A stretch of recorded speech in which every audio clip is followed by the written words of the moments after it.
जी नमस्कार। हमारे साथ मौजूद हैं A.K. द्विवेदी, जो कि एविएशन एक्सपर्ट हैं, एयरक्राफ्ट के सीनियर इंजीनियर हैं और एविएशन एक्सपर्ट हैं।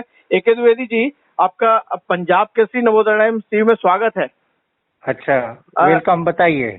ये कोझिकोड में जो घटना हुई है, आपने उसको गहराई से देखा होगा। सुनने में आ रहा है कि यहाँ एयरपोर्ट के हालात और उन सभी चीजों को लेकर के DGCA ने भी इनको आगाह किया था। क्या क्या जानकारी है कल से आपने जो घटना को देखा है, उससे क्या आप इसके अब तक आकलन लगा पाए हैं? देखिए, क्या है कि जिस समय जहाज की लैंडिंग हो रही थी, उस समय वहां पर बहुत जोरों से वर्षा हो रही थी और जो एक विजिबिलिटी होता है, विजिबिलिटी भी कम थी जी। और कहीं कहीं कोई आदमी बता रहे हैं कि इसकी लैंडिंग गियर सिस्टम जी में भी थोड़ी प्रॉब्लम थी, या ऐसा हो सकता है कि लैंडिंग गियर इनका बाहर नहीं आ पाए। जी। लेकिन उसमें एक व्यवस्था होती है मैनुअल का भी, लेकिन अगर कुछ फंस जाए तो मैनुअल में भी नहीं निकल पाया होगा। तो जो मेरे जानकारी है कि पायलट ने 2-3 राउंड मार के पहले फ्यूल को कम किया और इसके बाद जब उनके पास कोई अल्टरनेट नहीं थी तो फिर उन्होंने लैंड करने का कोशिश किया। जी। तो जब वो लैंड करते हैं तो लैंडिंग गियर अंदर ही रहती है और इस तरह के लैंडिंग को बेली लैंडिंग बोलते हैं। जी। मतलब लैंडिंग गियर बाहर नहीं निकलेगा। जी। तो जो फ्यूजलाज बॉडी का नीचे वाला पोर्शन है जी। वो रनवे पर रगड़ता हुआ आगे आएगा। अब इसके बाद जब उन्होंने लैंड किया तो फिर भी अपनी फ्यूल तो कम कर दिया, और अगर मान लीजिए जब आप लैंड कर गए, इवन कि अगर इंजन आपने बंद भी कर दिया जी। तो फ्यूल नहीं है तो आग नहीं लगेगी। जी। लेकिन उसकी मोमेंटम से वो जहाज फिसलता हुआ आगे जाएगा और उसमें किसी भी तरीके का ब्रेक नहीं लग पाएगा। तो स्वाभाविक रूप से है कि आगे जाकर अगर वो अगर किस्मत से रुक गई, इसके छोर तक तो रुक गई।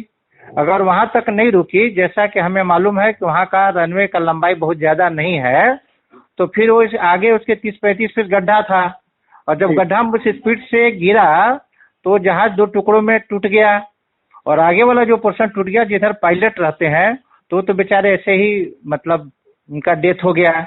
और जो पीछे के लोग कहीं बच गए, उसमें जो फैले उले रहे, फिर बाद में इनको निकाला गया तो ये लोग थोड़ा कुछ बच गए। लेकिन फिर भी जो आदमी मतलब दब गए हो गए, जो सांस नहीं ले पाए, उनकी तो डेथ हो गई इस तरीके से ऐसे। लेकिन ये जो पायलट थे बहुत मतलब काफी एक्सपीरियंस और रिवार्डेड आदमी हैं और बहुत लोग इनको अच्छे से जानते भी हैं। लेकिन ठीक है, उनकी मैंने जो मैक्सिमम बचाने की कोशिश हो सकती है पायलट साइड से, उन्होंने अपने जान पर खेल कर भी लोगों को बचाने की कोशिश की है।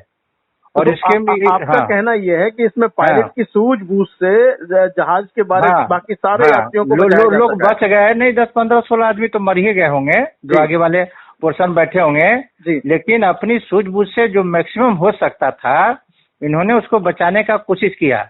अगर उसमें फ्यूल होती, अगर उन्होंने इंजन नहीं बंद किया होता तो आग लग सकती थी और ये दुर्घटना और भी भयानक हो सकती थी। द्विवेदी जी, देखने में ये आ रहा है कि DGCA ने शायद इनको आगाह भी किया था। वहां पर रबर का जो स्तर है रनवे पर वो ज्यादा था, दरार थी और पानी था। ये समस्या की वजह हो सकती है, लैंडिंग में प्रॉब्लम की वजह हो सकती है। नहीं, जिस स्थिति में ये जहाज लैंड किया उस समय के लिए वो ज्यादा मायने नहीं रखता। अगर जहाज स्कीड कर रहा है ना, तो जैसे पानी है कुछ है स्कीड कर रहा है तो उस समय उसका नहीं है। उसका स्थिति होती है जब आप रनवे पर, जब आपका लैंडिंग गियर खुला हुआ है, दोनों तीनों चक्का टच करके आपका जा रहे हैं, ब्रेक लग रहा है, तब उस समय ये स्थिति थोड़ा होती है। या कभी कभी रनवे छोटा होने पर क्या होता है कि जहाज को जहां टच करना है वहां तक अगर नहीं टच कर पाया, थोड़ा आगे टच किया तो पहले ही थोड़ी दूरी उसकी निकल गई। अब रुकने का जो जगह है वो थोड़ा कम हो गया, तो वैसी स्थिति में फिर उतना में अगर वो नहीं रुक पाया तो फिर वो दुर्घटना होने की चांसेज रहते हैं। इसलिए ऐसे पर बड़ा सावधानी पूर्वक जहाज को लैंड किया जाता है। और कई बार मैंने अच्छा मौसम रहता है, कोई स्कीडिंग की चांसेज नहीं होती है, जहाज बिल्कुल आपका सही है, ब्रेक व्रेक काम कर रहा है, लैंडिंग गियर सही है, तो जहाज चलता है। लेकिन मतलब वो थोड़ा खतरनाक एयरपोर्ट तो है, उन्हें बनावट के हिसाब से, लंबाई के हिसाब से उसमें दिक्कत है। और आगे देश भर में ऐसे कौन कौन से एयरपोर्ट हैं जो इस तरह के माने जाते हैं जो बहुत खतरनाक हैं? नहीं जी, उस पर क्या है ना कि जो थोड़ा जिनकी लंबाई कम होती है ना, जी और जो पहाड़ी वहाड़ी के क्षेत्र में होते हैं, उस पर ज्यादा रहता है। जैसे मान लीजिए कुल्लू मनाली है, वो जी बिल्कुल ही छोटा रनवे है। अगर थोड़ा सा भी अगर आप वहां नहीं रुक पाए तो सीधे जहाज वो नदी में चला जाएगा।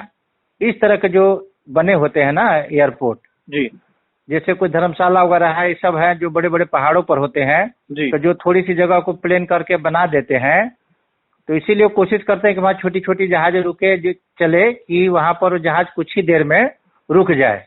तो जी बड़े जहाजों का परमिशन नहीं होता है। जी लेकिन इस तरीके का जिस एयरपोर्ट का बनावट तो कुछ ऐसा है, कुछ न कुछ इनको आगे के लिए भी इस पर करना पड़ेगा सरकार को, या एयरपोर्ट अथॉरिटी ऑफ इंडिया जो है, जो इसको ऑपरेट करती है या मेंटेन करती है, उनको चाहिए। जी फिर कहीं कहीं कुछ ऐसी भी कंडीशंस रहती हैं कि अब आगे कोई जगह ही नहीं है, तो जी फिर वहाँ कुछ मजबूरी भी हो जाती है। जी तो अगर इसी मैं तरह आपको कहूं कि कोझिकोड घटना के मुख्य 2 कारण क्या हैं, तो आप क्या बताएंगे? नहीं नहीं, मुख्य 2 कारण के हिसाब से जो वर्षा वहाँ तेज हो रही थी ना, जी एक तो वो भी है कि मतलब विजिबिलिटी रहने से ना जी आदमी को थोड़ा पता चल जाता है कि हमें कहाँ तक जानी है। उसे और फिर स्पष्ट अगर ज्यादा दृश्यता वर्षा, रहती है। हाँ, ज्यादा वर्षा नहीं होने से जी तो उतनी फिसलने उछलने का चांस नहीं होता। जी मतलब पानी है तो उसके एक्वा प्लानिंग बोलते हैं, तो उस पर एक लेयर बन जाएगी ना, जी तो उधर फिसलने का ज्यादा चांस होगा। उसमें फ्रिक्शनल फोर्स नहीं आएगी तो जहाज जल्दी से रुक नहीं पाएगा। जी ये चीज है। जी दूसरा एक तो मतलब मौसम का तो था ही था, जी और ऐसे तो जहाज वहाँ लैंड करती है, लेकिन बड़ा क्रिटिकल ही है वो।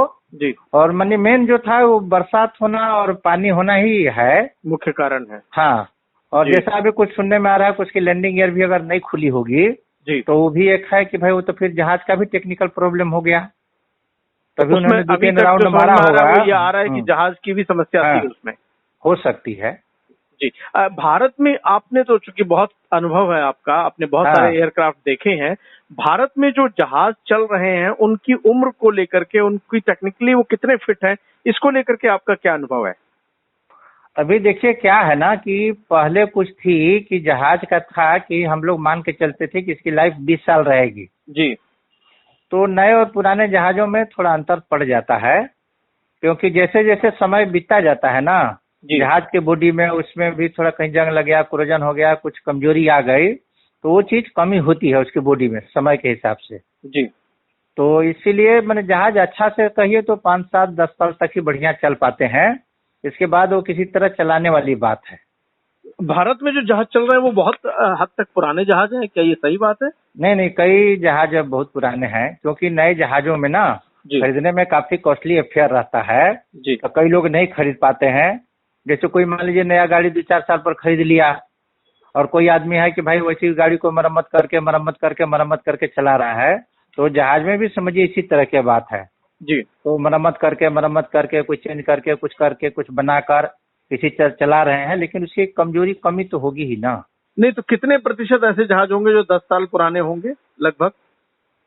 जो इंडिया में चल रहे हैं यहाँ भाई 50 से 60% जो जहाज हैं वो जी 10 साल से ज्यादा ही पुराने हैं। जी जी जी के द्विवेदी जी, आप पंजाब केसरी नवोदय टाइम्स से जुड़े, आपका बहुत बहुत धन्यवाद। Thank you. ओके, धन्यवाद सर।